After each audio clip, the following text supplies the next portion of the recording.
everyone. Welcome to the Cultivate Podcast with the Grove Church. Thank you so much for joining us.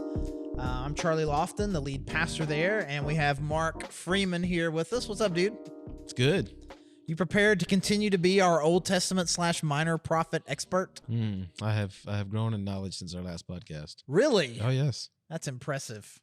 Except maybe It just happens. your head seems marginally larger. It's just your brain is getting bigger. Hey, yeah, so Mark and I are on staff together at the Grove Church. And again, thank you so much for joining us, especially if you are new. Really glad that you have found us. And we are starting today a series where we're just kind of working our way through the minor prophets. And last week we kind of introed the idea just to kind of make sure we all understood what we meant when we said that we were going through the minor prophets. We talked about what makes a prophet a minor prophet versus a major one, which is, at its core, length of the book, not quality of prophet, and that a prophet is someone who God gives a message to deliver to a certain group of people.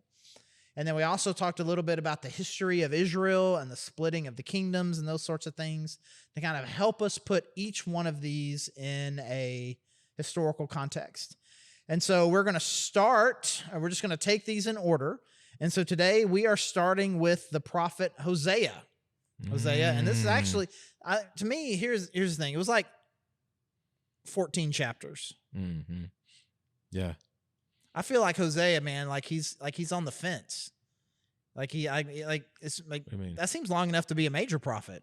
Oh, yeah. The Book of Daniel's not much longer than that. Right. It's kind of a big decent, book. even some of these other ones you can tell definitely. It's like, that's why he splits the difference. He's right there in the middle. It's a little bit like maybe you get to decide for yourself. Yeah, it surprised me going back to it, because there's this big picture, thing that he's saying and illustration that he's giving us. And you don't think that it's 14. You don't think about it being 14 chapters. No, it is. Yeah, it is. All right. So historically, we got this prophet Hosea, and he's, again, like you said, he's got a pretty significant message and a wild way that God is having him illustrate this deal.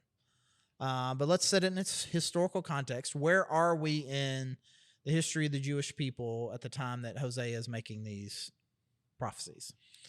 Okay, so if I'm right, it's during the reign of one of the worst kings that they had, Jeroboam II.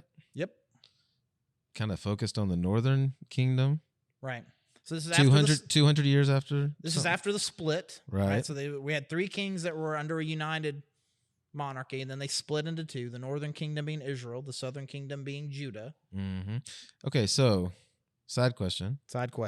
So you got these 2 kingdoms, and normally when we talk, we just talk. We're talking about Israel, and we know Judah's in the, that's right in there somewhere. How does that work into these? Like, are most of the prophets talking to one or the other, or is it to both?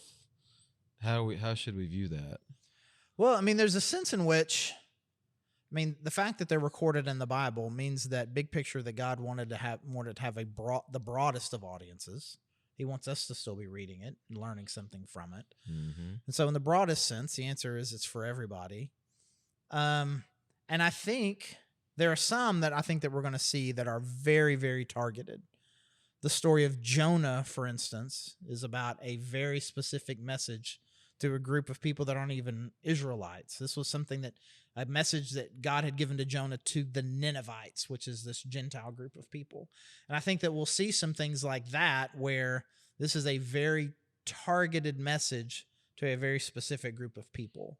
And I think there are going to be some that are kind of addressing everybody all at once, but from time to time, he'll call one particular group out. That's the thing I feel like I noticed in Hosea. Mm-hmm. There's he's got a lot of bullets in his gun, but this is way older than that. He's got a lot of arrows in his quiver, mm-hmm. and he seems to be shooting most of those arrows at the northern kingdom.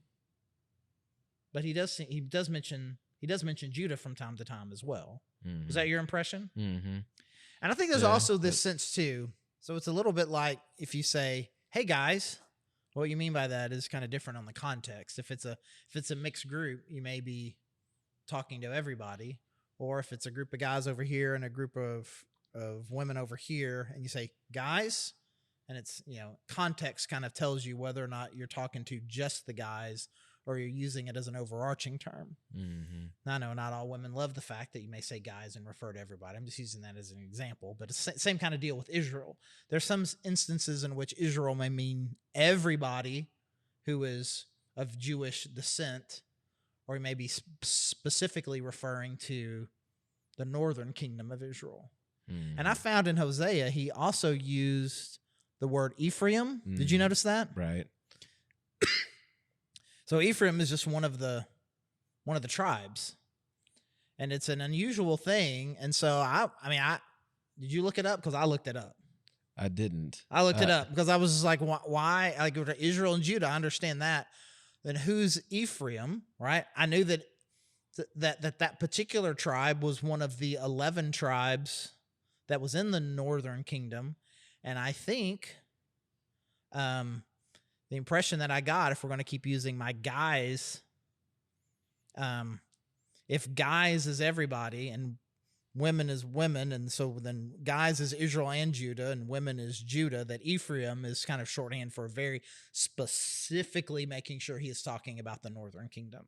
Mm-hmm. That since Israel can have a broader context, he's making it very clear when he says Ephraim that he's referring very specifically to the northern kingdom of Israel. Was there anything specific about them in their level of disobedience and their side? And is there anything that would make him call them out in particular? I'm not aware of such a thing. Oh yeah, but yeah, I didn't. No, so interesting. All right, so we're in the late, early 8th century BC. Targeting primarily the northern kingdom, but a little bit enough arrows for everybody, primarily during the reign of Jeroboam II. And also at the same time, it seemed like there were a lot of different, like Judah was experiencing a lot more turnover in kings, some good, some bad. But Jeroboam II was considered, he was one of the worst. Mm-hmm. So Hosea's got a whole lot of things to say.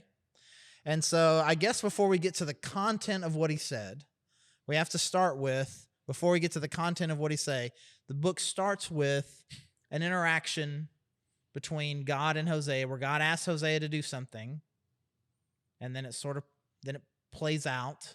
You want to give us kind of the highlights of that? What was going on in those first couple chapters? Yeah, I mean, asking him to marry a prostitute and to have children with her.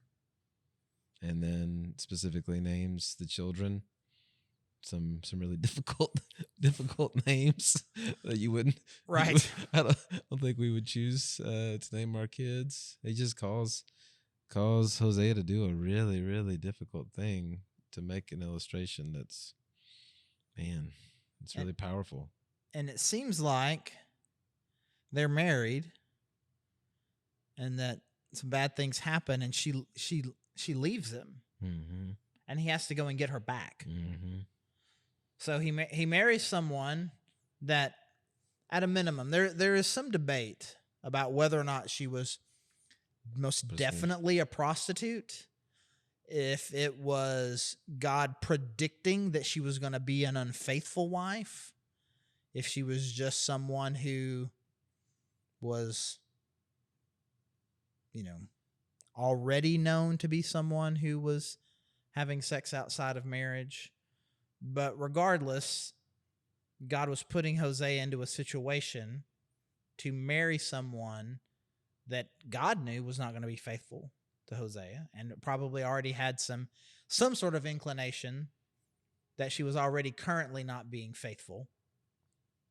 And then they get married, and she is unfaithful, and now she's living with some other dude, it looks like. Mm-hmm. And God says, go and bring her back. So I don't know if you've got a great answer to this question. I don't think I've got a great answer to this question. So maybe we can just banter about either or both of our insufficient answers to this question. Why would God do this?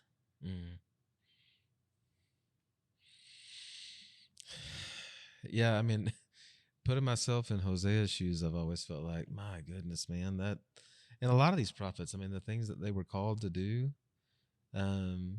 were just hard, difficult things for God to get his message across to Israel. Right. But I don't know that there's one that to me is more difficult than this.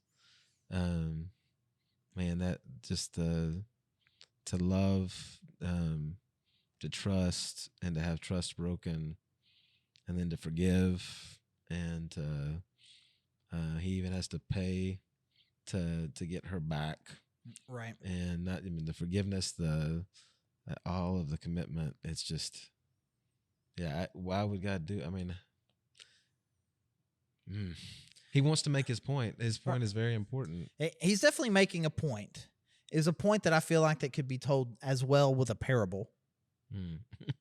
You know what I mean? Let me tell you a story about a guy who took on a wife knowing that she was going to be unfaithful to him, and he loved her, and then she was unfaithful to him, and then he went because he loved her so much and paid a price to get her back, even though she was unfaithful to him. And then he were to say, and that is how God is with you. He has taken on you, and he loves you, knowing that you're going to be unfaithful. And when you are unfaithful, he will go to where you are and pay a price for you to bring you back. It's a very powerful statement for them. And that time has an overwhelming amount of foreshadowing, or dare I say, prophecy about the coming of Jesus, right? I mean, so the message is very clear. It's powerful. I mean, I think most of us, without a whole lot of Bible study help, can get that big picture message. There's something about it, man, that he asked Hosea to do it, to live it out. I mean, that is driving the point home. Well, in Hosea's personal, the depths of understanding that he would have on the other side of this, right? You know, like there is something about the messenger understanding it at those depths. It's not just a story. I experienced this. But in order for it to be, and this is kind of where I don't know if I'm letting God off the hook or I'm just trying to make the story more palatable to me. But in order for Hosea to really understand the message, he would have needed to have loved her. It wouldn't be like, hey, go take this woman you don't even know, don't even care about, don't even worry, and just go through the bring motions. into your house, make her a wife or one of your wives or whatever, because I'm gonna play this out so people can see it and be like, oh, whatever, I guess. But you know, I mean, again, if what you're saying, for this to really have driven home in the heart of Hosea, I mean, I think this is something that was lived out. And almost for me, and again, I am clearly putting an asterisk next to this. I mean, to me, like the way when the story is written is probably after it has all already happened. And part of me, the way that it feels like it reads is that, I mean, this is who Hosea married. And I think God knew she was going to be unfaithful. And maybe at that moment, Hosea maybe didn't. Mm-hmm. Then she was unfaithful. And then the big thing that God called him to do was to go and get her back.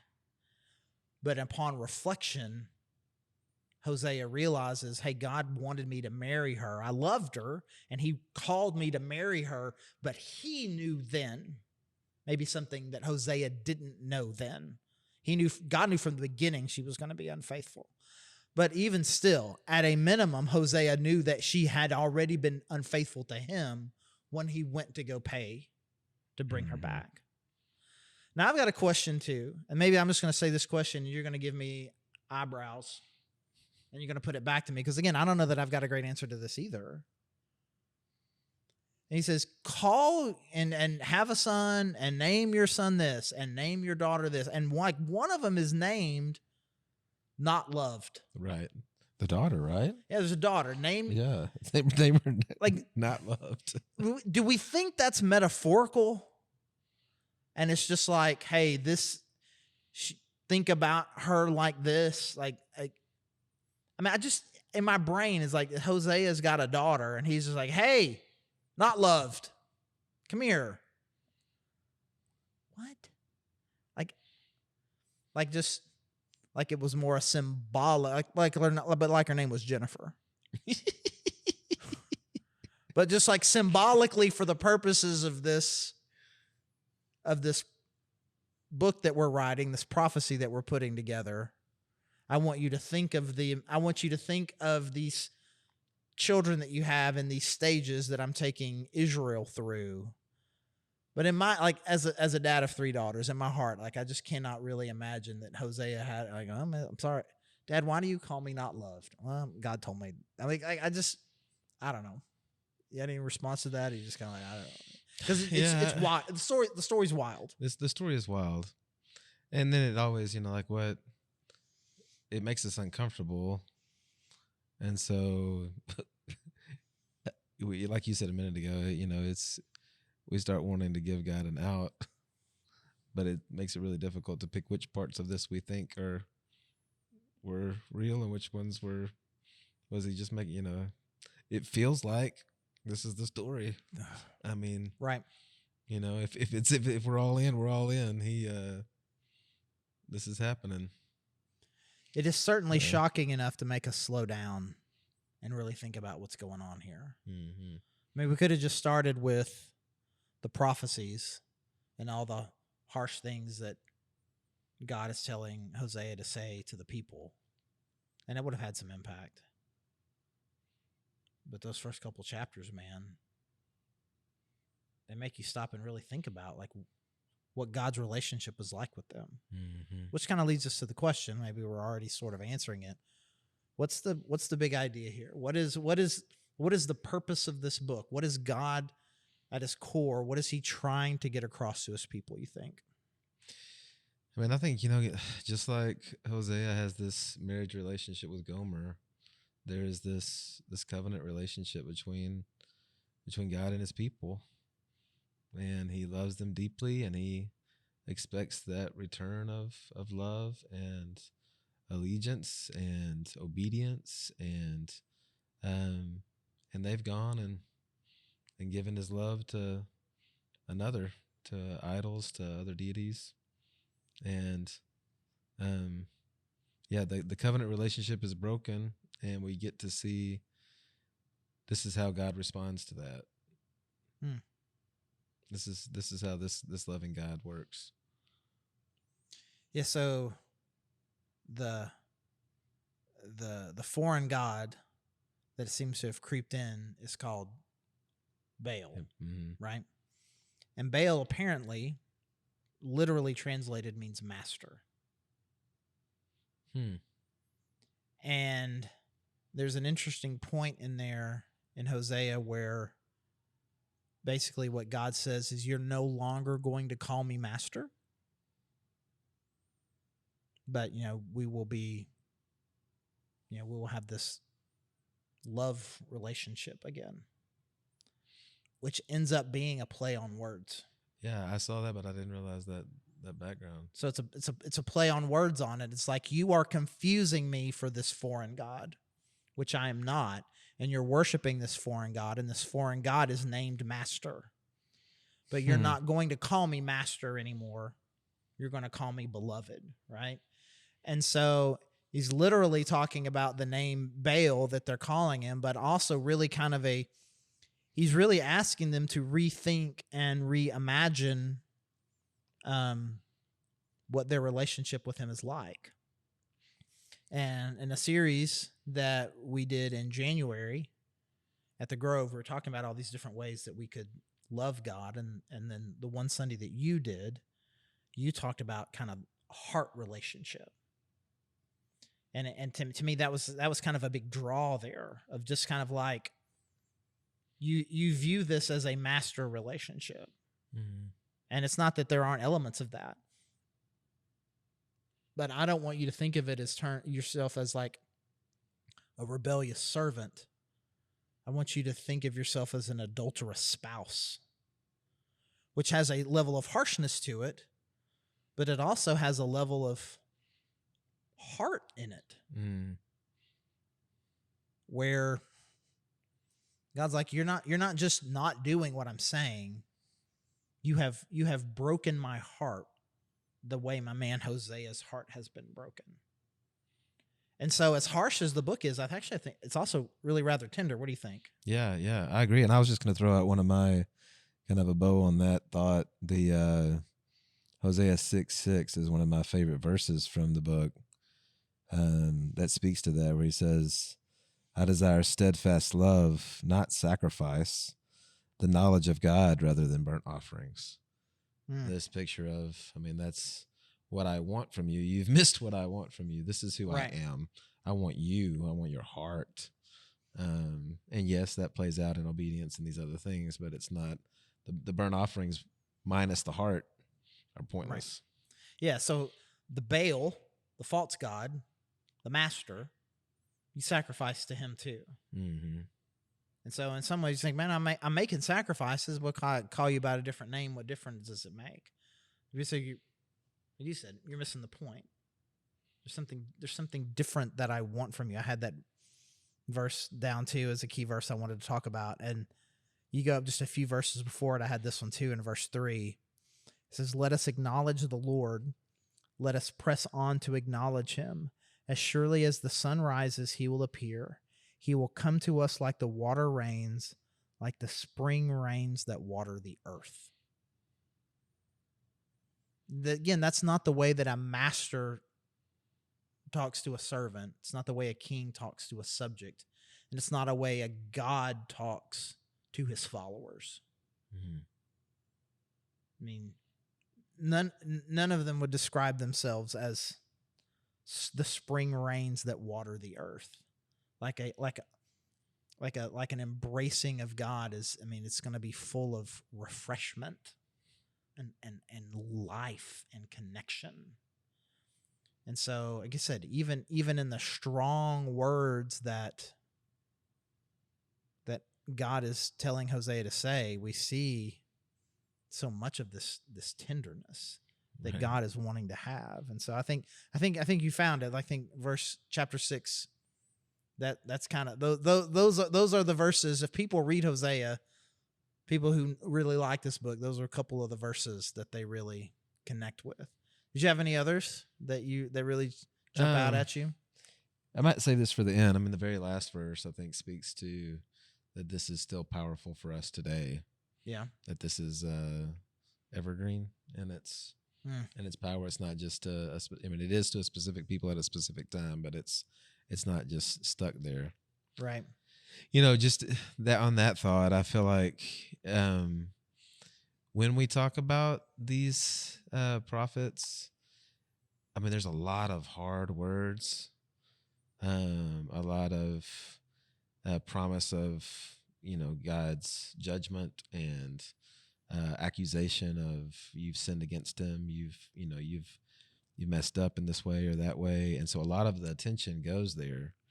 But man, on the backside of each one of these, and Hosea is a great example, man, there's this huge message of hope and this tender heart of God. And the reality that it always feels like this tension between his holiness and what that means to be in covenant with a holy God. Right.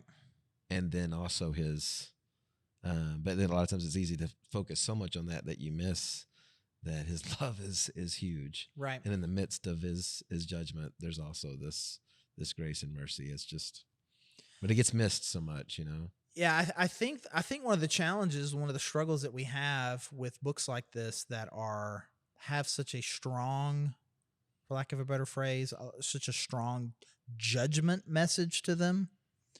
When we understand that God is a very merciful God and the sacrifice of Jesus, and we think about God very often in terms of just being full of mercy, full of grace.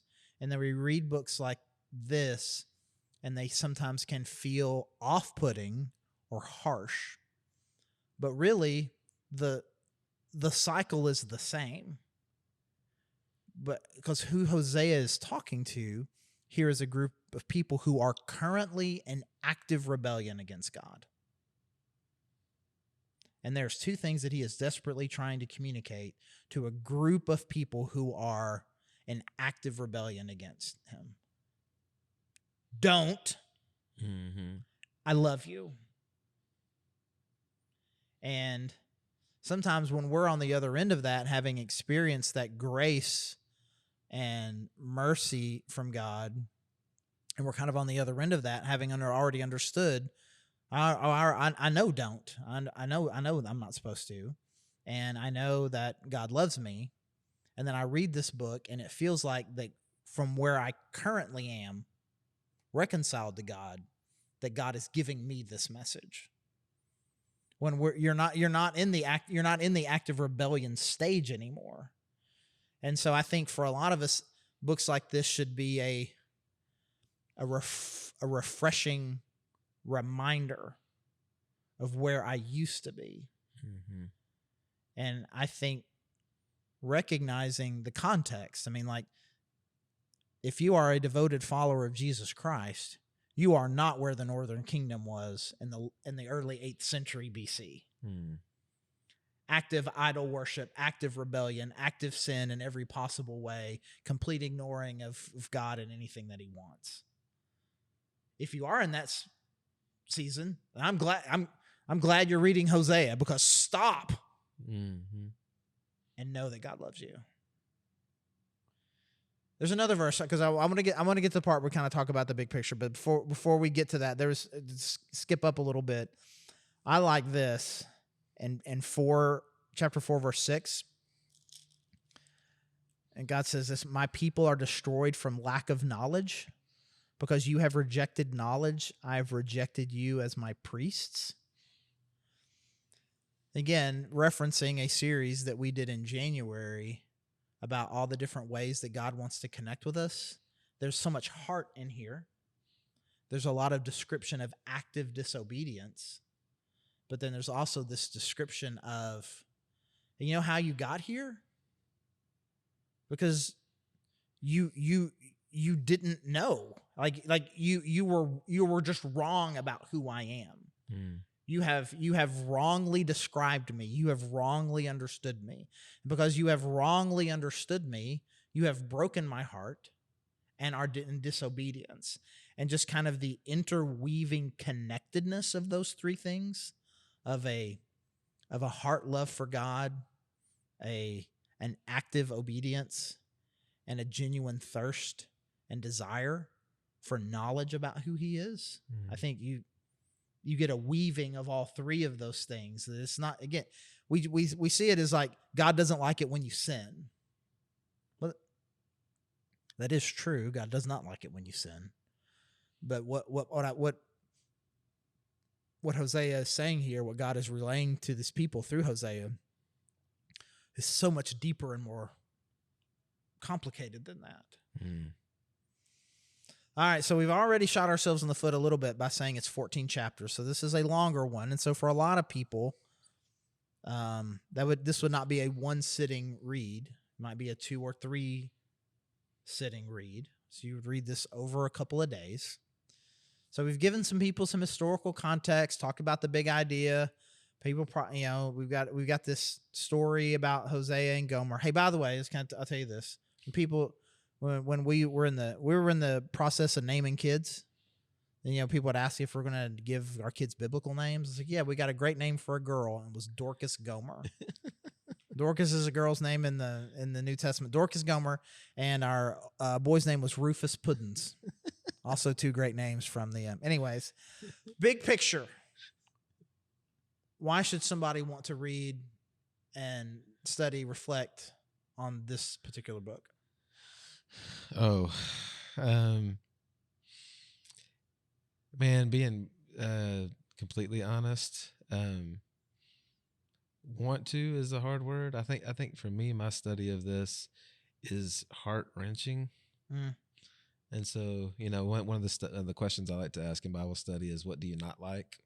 Okay. because I think what do you not like kind of reveals sometimes even deeper things than what you do you like. And what I don't like is I don't like that God asked Hosea to do this. It's just it's a hard story that does it hurt. I mean, it's difficult for me to take in that break of trust. And at the same time, very effective in that. I mean, I see that, man, I don't know that I have that in me. And this God, that's the truth about my story and the truth about Israel, and that God would be that kind of God that would love like that at that level. But it's not an easy one. You know, it's like that movie you watch that I've heard you say this sometimes about movies. It's like, I'll say, is that one you should go watch? And you're like, well, I mean, it depends on what you're trying to get. You know, if you're going to have a good time and laugh, it's not the book to read. Right. But man, if the point is made, and it's one that'll make you cry. Yeah, I think it's one of those ones that if I were going to motivate somebody to read it, it is going to stretch. It's going to stretch your idea about who God is and the way He looks at us, and He does it in a way that makes you so uncomfortable, you can only choose to do it. It can't be ignored. You can't, if you're really going to read it, you can't just read through it. There's so many points along the way that you're like, I'm sorry, what? And your brain is going to have to process that. What did I just read? And what does this say about my God?